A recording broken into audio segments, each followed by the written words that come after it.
আপু 10টা টাকা দে তো। কেন? স্কুলে যাবো, টাকা নাই এখন, যা। এমন করস কেন আপু, দে না প্লিজ।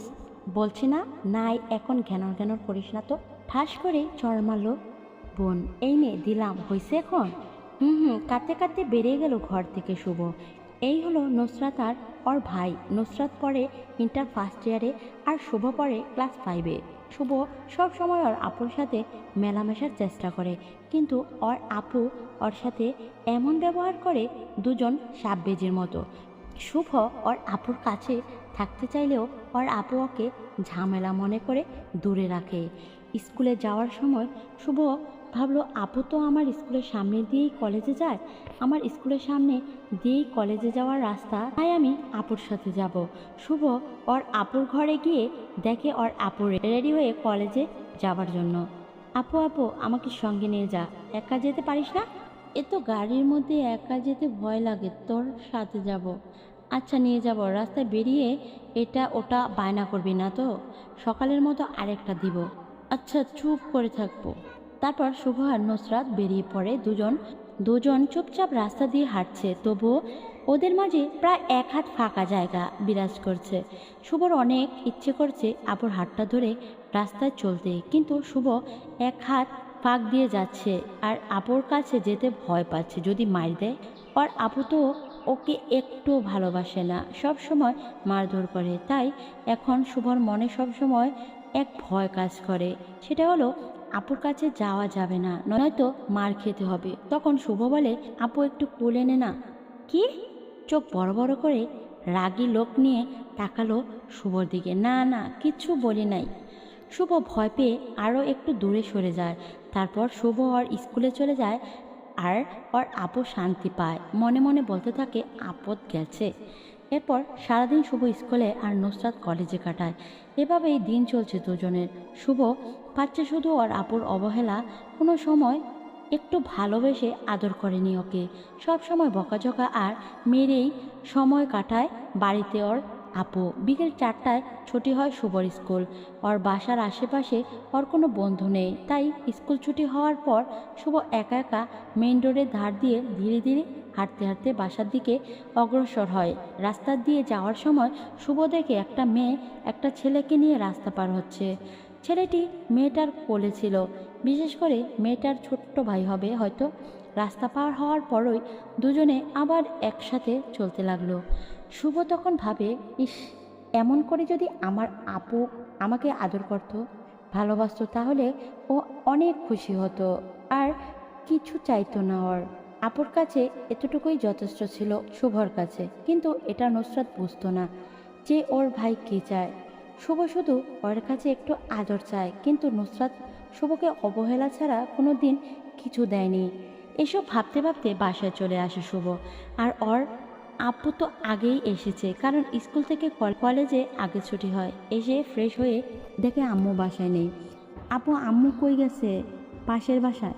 খেতে দে, আমার কাজ আছে, ভাত বেড়ে খা। ধেত, ভাল লাগে না, কোনো কিছু করতেই বললেই সব সময় বলস তুই নিজে কর। এমন করিস কেন আপু? উফ, কি করি এটাকে নিয়ে? আচ্ছা বস দিচ্ছি। শুভ খুশি মনে তাড়াতাড়ি বসে পড়ল। এই নে খা। আপু তুই খেয়েছিস? তোর সেটা নিয়ে মাথা কামাতে হবে না, চুপচাপ খা।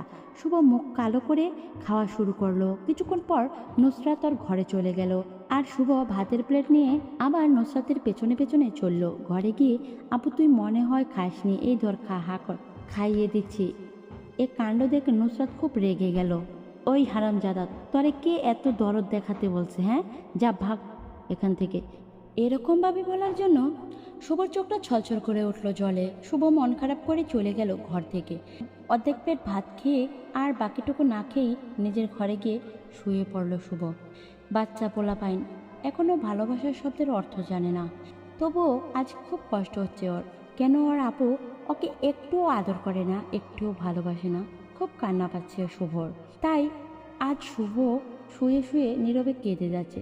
সে কান্না ওর আপুর কানে যাচ্ছে না, নুসরাত শুনতে পাচ্ছে না। ওর ছোট্ট ভাইয়ের কষ্টমাখা কান্না হয়তো কোনোদিন শুনতেও পাবে না। তারপরের দিন বিকেলে শুভ স্কুল থেকে এসে তাড়াহুড়ো করে ওর আপুর কাছে গেল। আপু আপু বড়ই খাবি? দেখ কি মিষ্টি, কই পাইছস? আমাদের স্কুলের সামনে মেইন রোডের ধারে যে বড় বড় বড়ই গাছ ওটা থেকে পারছি। গাছে উঠতে পারিস? হ্যাঁ পারি। আচ্ছা রেখে যা। তারপর শুভ বড় বড় কয়েকটা বড়ই ওর আপুর বিছানায় রেখে খুশি মনে ফুটবল নিয়ে বাইরে খেলতে গেল। খুশি হওয়ার কারণটা হলো আজ ওর আপু ওর উপর রাগ করেনি। ওর আপু ওর উপর না রাগ করেও সেগুলো রেখে দিচ্ছে, তাই শুভরাজ অনেক খুশি। শুভ কতক্ষণ ফুটবল নিয়ে গড়াগড়ি করে আবার মন খারাপ করে বাসায় চলে আসলো। এবার মন খারাপ হলো গিয়ে ওর এখানে কোনো খেলার সাথী নেই। শুভ একা, একদম একা, কেউ নেই এখন শুভর পাশে। কিছুক্ষণ পর ভাবলো আমি তো আজ আপুকে খুশি দেখেছি, বড়ই দিয়েছি, বড়ই দিয়েছি বলে আপু খুব খুশি হয়েছে, তাই আপুকে বলি আমার সাথে খেলতে। ঘরে গিয়ে শুভ দেখে ওর আপু রিমোট নিয়ে টিভি দেখছে। আপু শোনো কি, আমার সাথে বাইরে চলো না একটু। কে? ফুটবল খেলবো। তো খেল, আমি কি করব? তুই তো জানিস এখানে তুই ছাড়া আমার খেলার সাথী আর কেউ নেই। চল না আপু একটু খেলি। চুপ করে ঘরে গিয়ে বসে থাক, যা এখান থেকে, যত সব। শুভ চলে গেল সেখান থেকে আর নুসরাত টিভি দেখতে লাগলো। কিছুক্ষণ পর শুভ দেখে ওর আপু বাথরুমে গেল, তাই দৌড়ে আপুর ঘরে গিয়ে আপুর গোপালবাড়ের হাসি বইটা নিয়ে নিজের ঘরে চলে এলো শুভ। তার কিছুক্ষণ পরই শুভ ওর আপুর চিল্লাচিল্লি শুনতে পেল। শুভ, এই শুভ, কি হয়েছে আপু? অনেক ভয় নিয়ে বলল, আমার ঘরে ঢুকেছিলি? হ্যাঁ আপু, বই কে নিছে? আমি। নিজস কেন? একা ভালো লাগছে না তাই পড়ার জন্য নিয়েছি। ঠাস। আরেকবার যদি তুই আমার ঘরে আমার অনুমতি ছাড়া ঢুকেছিস, তোর তো পাক কেটে ফেলবো। আচ্ছা আপু, আর যাব না কোনো দিন। কেটে দিয়ে বলল শুভ, যা এখন। আর ভুলেও কোনো দিন আমার জিনিসের ভেতর হাত দিবি না, নইলে ফল খারাপ হইব। আচ্ছা ঠিক আছে। এই বলে দৌড়ে চলে গিয়ে নিজের ঘরে এসে খুব জোরে জোরে কাঁদতে লাগলো শুভ। এ কান্না শুনে ওর প্রতি একটু মায়া জন্মালো না। ওর আপুর কাছে এসে একেবারের জন্য নুসরাত আদর করে বলল, না কাঁদিস না, কাঁদিস না ভাই, আর মারব না। শুভর মা বাবা এগুলো সব দেখে। শুধু শুভর মা ওর আপুকে মাঝে মধ্যে একটু এ বিষয় নিয়ে বকত, কেন এ এমন করে শুভর সাথে, কিন্তু এর বেশি কিছু বলতো না। কি দোষ করেছিল, কি দোষ করেছিল শুভ? কোনো পাপের শাস্তি দিচ্ছে কেন ওকে এত কষ্ট দেয়? কোন অপরাধে জন্য নুসরাত শুভকে একটু ভালোবাসে না, একটু আদর করে না? কিসের জন্য ছোট ভাইকে একটু কাছে টেনে নেয় না? সব সময় কেন এত অবহেলা করে? এভাবে চলছে দিন। কয়েক মাস নুসরাত কলেজে গেছে আর শুভ স্কুলে গেছে। আজ বৃহস্পতিবার, হাফ টাইম, তাই শুভ ভাবছে আজ আসার সময় আপুর সাথে আসবে। কলেজে প্রায় নুসরাতের সব বান্ধবীরা জানে নুসরাত কেমন, ও ওর ভাইয়ের সাথে কেমন ব্যবহার করে। কলেজ ক্যান্টিনে বসে আছে নুসরাত, নীলা আর মায়া। নুসরাত, তুই তোর ভাইকে আমার কাছে দিয়ে দে। কেন? তোর ভাইয়া অনেক কিউট, খুব আদর করতে ইচ্ছে করে ওকে, কিন্তু তোর তো শুভ দু চোখের বিষ, তাই বলছি ওকে আমাদের কাছে দিয়ে দে। ঠিকই বলছিস নুসরাত, তুই আর কষ্ট দিস না ওকে, না হয় আমাদের কাছে দিয়ে দে, অনেক হ্যাপি রাখবো। তুই তো তোর ভাইকে একটুও ভালোবাসিস না, তোর ভাইকে ভালোবাসার ভারটা না হয় আমাদের দে। কি বলছিস এইসব? ভুল কি বললাম রে? নুসরাত এখন বসে বসে একটা কথাই ভাবছে, চোখের বিষ। শুভ কি আমার সত্যিই চোখের বিষ, যার জন্য ওকে একটু ভালোবাসি না? সব সময় আমার পিছনে তো শুধু আমার কাছ থেকে একটু সময় পাওয়ার জন্য ঘোরাঘুরি করে, কিন্তু আমি মাই দেই। এটা কি ঠিক হচ্ছে? আমি কি করছি এইসব ওর সাথে? এখন শুধু নুসরাতের বিবেক থেকে এই সব কথা আসছে। এতদিন যদি আমার শুভকে না বকে, না মেরে আদর করতাম, ভালোবাসতাম, তাহলে তো ওর জীবনটাই পাল্টে যেত, আর একা থাকতে হতো না, ভালো একটা সঙ্গী পেত ও। কিন্তু এ আমি কি করছি? সে কোনো বোন তার ভাইয়ের সাথে এমন করতে পারে? আমি কি করে করলাম? এসব ভাবতে ভাবতে কলেজ ছুটি হয়ে গেল। আজ নুসরাত একা একা হেঁটে বাড়ি আসছে আর ভাবছে ভাইকে আজ সাথে করে দুজন একসাথে বাসায় যাব। কলেজ গেটের বাইরে বেরোতেই এক 10 বছরের বাচ্চা মেয়ে নুসরাতের হাত ধরলো। মেয়েটার কাপড় চোপড় দেখে বোঝা গেল কোনো বস্তির হবে হয়তো। আপা আপা, 10টা টাকা দিবেন? কি করবি? আমার 2 বছরের ছোট্ট ভাইটা না কাল সন্ধ্যাবেলা থেকে কিছু খাইয়া পারে নাই, ঘরে কিছু নাই, তুই খাইছস? আপা আমার খাওয়ার দরকার নাই, আমার ভাই খাইলেই আমার খাওয়া হইব। এই পিচ্চি মেয়েটার এই কথা শুনে আজ নুসরাতের চোখ দিয়ে টপ টপ করে জল পড়ছে।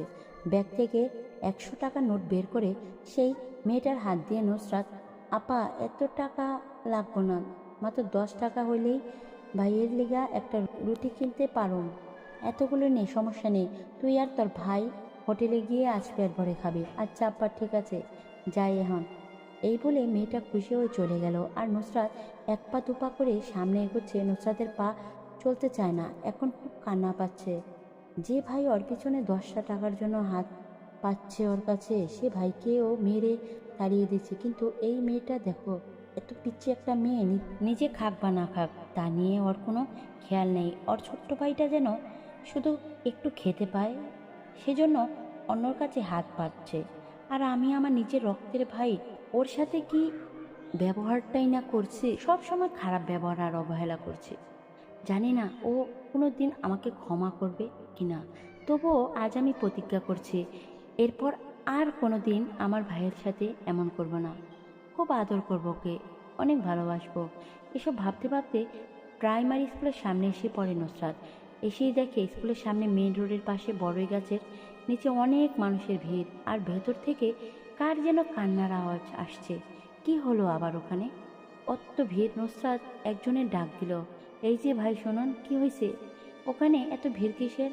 আর বলবেন না, একটা বাচ্চা ছেলে স্কুলের ছুটির পর বড়ই গাছে উঠছিল বড়ই পাড়তে, কিন্তু দুর্ভাগ্যবশত ছেলেটা গাছ থেকে পড়ে যায়।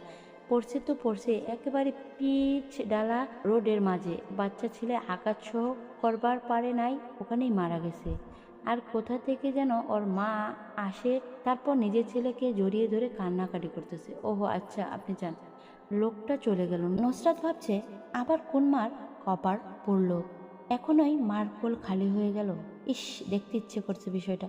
আস্তে আস্তে ভিড় ঠেলে ভেতরে যেতে লাগলো নুসরাত। একটু ভেতরে যেতেই দেখতে পেল এক মহিলা বিপরীতমুখী হয়ে সেই ছেলেটাকে জড়িয়ে ধরে চিৎকার করে কাঁদছে। লাল রঙে ভিজে গেছে রাস্তার সাইড, রক্তের ঢল বয়ে গেছে ছেলেটার মাথা থেকে। সেই অভাগা মাকে দেখার জন্য নুসরাত আরো সামনে যেতে থাকে।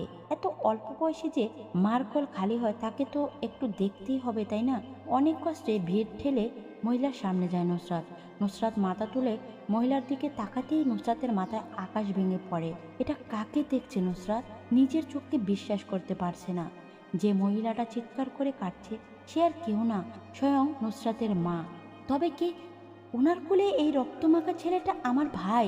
না, আর ভাবতে পারছে না নুসরাত। চারদিক অন্ধকার হয়ে আসছে নুসরাতের। সেখানেই মাথা ঘুরে পড়ে যায় নুসরাত। 1 মিনিটেই সব শেষ হয়ে গেল। 6 ঘন্টা পর নুসরাতের জ্ঞান ফিরে নুসরাত দেখে সে তার বাড়ির সামনে পড়ে আছে। আশেপাশে অনেক মানুষ। নুসরাতের পাশে বসে আছে ওর মা। তিনি একভাবে কেঁদে চলেছে। আর নুসরাতের সামনে কাফনের কাপড় জড়ানো এক ছেলেকে শুয়ে রাখা হয়েছে। সামনে রাখা নাকে তুলো গুঁজে দেওয়া লাশটা জড়িয়ে ধরে এক বিষাদ আত্মচিৎকার ভেঙে পড়ে নুসরাত। আর নানা আবল তাবল বকতে থাকে নুসরাত। ওই ভাই উঠ উঠ না ভাই, দেখ তোর আপু এসেছে তোর কাছে। ও ভাই, আপু বলে ডাক, প্লিজ প্লিজ ভাই, তোকে আর মারবো না রে ভাই, খুব আদর করবো এরপর, উঠ ভাই। এসব বলে জোরে জোরে কাঁদতে থাকে নুসরাত। তবুও আর শুভ ওঠে না। আজ শুভ শুনতে পাচ্ছে না ওর আপুর কান্নার আওয়াজ। কি করে শুনবে? ওর দেহে যে আর প্রাণটা নেই। একদিন শুভ ওর আপুর জন্য কাঁদছে, কিন্তু ওর আপু শুনতে পায়নি। তবে আজ কেন শুভ ওর আপুর কান্না শুনতে পাবে? শুভ মরে গেছে আজ অনেক দিন হলো। এখন শুধু নুসরাত প্রতিদিন ওর ভাইয়ের স্কুল ব্যাগটা জড়িয়ে ধরে আকাশের দিকে তাকিয়ে চোখের জল ফেলে আর ভাবে, ভাইরে তুই আমাকে ক্ষমা না করেই দূরে চলে গেলি, আমি যে সারা জীবন তোর কাছে অপরাধী হয়ে থাকবো রে ভাই। কবে ফিরবি তুই আমার কাছে? নুসরাত এখন প্রতিদিন বিকেলে অপেক্ষা করে ওর ভাইয়ের জন্য। ওর ভাই কখন স্কুল থেকে ফিরে এসে বলবে, আপু খেতে দে। তারপর কখন শুভ ওর মুখের কাছে প্লেট নিয়ে বলবো, আপু নে হা কর, আমি খাইয়ে দেই। কিন্তু শুভ আর আসে না। নুসরাত গভীর আগ্রহ নিয়ে শুভর পথ চেয়ে থাকে, বসে থাকে, তবুও আসে না। এখন কেউ নুসরাতকে বলে না, আপু চল না ফুটবল খেলি, তুই ছাড়া যে আমার কোনো সঙ্গী নেই। এখন কেউ বলে না, তোর জন্য বড়ই আনছি, খাবি, দেখ মিষ্টি। ও আজ ওর কান্না শুভর কাছে পৌঁছয় না। পৌঁছবে কি করে? এখন যে শুভ মাটির নিচে অনেক আরামে ঘুম পাড়ছে। নুসরাতের কান্নার আওয়াজ তো আর এ ঘুম ভাঙবে না। অবহেলা খুব খারাপ জিনিস, তাই আপনি যদি কাউকে অবহেলা করেন তো আজ থেকে বাদ দেন। কথায় বলে দাঁত থাকতে দাঁতে মর্ম বোঝে না। ভালো লাগলে আমাদের পাশেই থাকবেন। ধন্যবাদ বন্ধুরা।